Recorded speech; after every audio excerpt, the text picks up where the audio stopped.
এগুলো করার পেছনে তিন ধরনের করছেন কারা, তিন ধরনের ব্যক্তি। কিছু আছেন যারা উদ্দেশ্য প্রণোদিতভাবে কাজ করছে। আমরা সবাই আশা করছি যে দেশটা একটা ভালোর দিকে যাবে। সব ঘটনার প্রতিবাদ এত ভায়োলেন্টলি করার কোনো প্রয়োজন নেই। কারা আসলে মূলত উদ্দেশ্য প্রণোদিতভাবে এই কাজগুলো করছে এবং সেটার এগেনস্টে ব্যবস্থা অবশ্যই নেওয়া হচ্ছে। কোনো কোনো ক্ষেত্রে আমাদেরকে একটু চিন্তা করে কাজ করতে হচ্ছে। সেক্ষেত্রে হয়তো অনেকের মনে হতে পারে যে আইন শৃঙ্খলা রক্ষাকারী বাহিনী যথাযথ পদক্ষেপ নেয়নি, কিন্তু আমরা তো শুধু সামনেরটা দেখি। এই যে যত ধরনের এরকম ইন্টেলিজেন্স পাওয়া যায়, এগুলোর পরবর্তী কিন্তু যারা এই ধরনের কার্যক্রম করার সম্ভাবনা যাদের থাকে তাদের সাথে অনেক আগে থেকে এনগেজমেন্টে যাওয়া হয় এবং এভাবে অনেকগুলো ঘটনাকে কিন্তু ইতিমধ্যে প্রতিরোধ করা সম্ভব হয়েছে।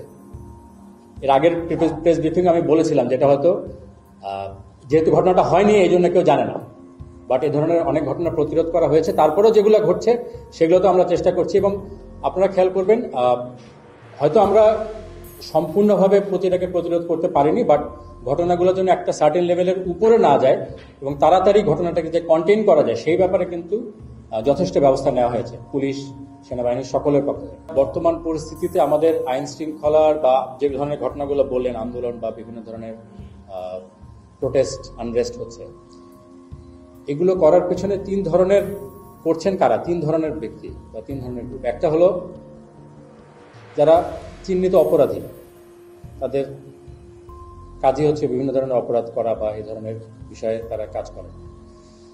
একটা হচ্ছে ইন্ধনদাতা, কিছু আছেন যারা উদ্দেশ্য প্রণোদিতভাবে কাজ করছে।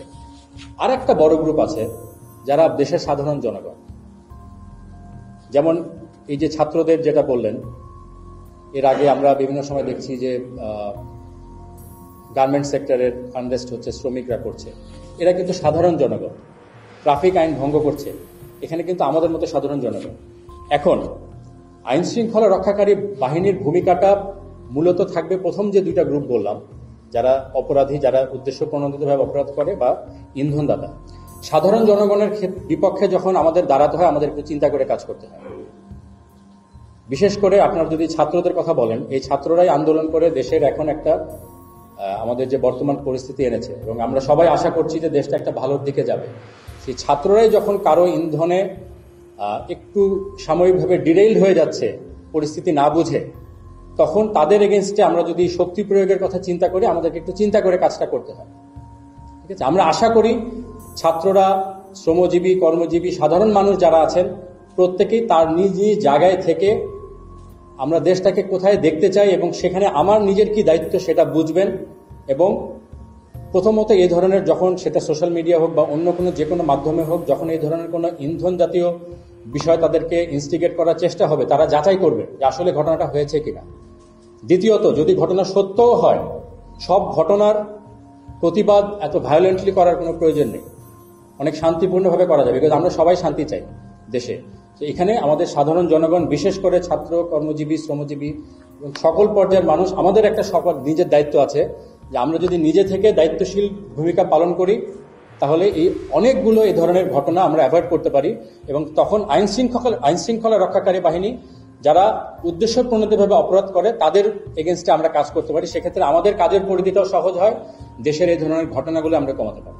এই যে ইন্ধনদাতারা থাকেন কম, বাট সমস্যা যেটা হয়, ইন্ধনদাতারা একটা মেসেজ পোস্ট করার পরে এইটাকে কপি করে অন্যরা যখন পোস্ট করেন, এখানে কিন্তু সবাই ইন্ধনদাতা থাকেন না। এখানে আমাদের মতো অনেকে আছেন যারা না বুঝে এটাকে ছড়িয়ে দেন, ছড়ার ফলে এই ধরনের আনরেস্টগুলো হয়।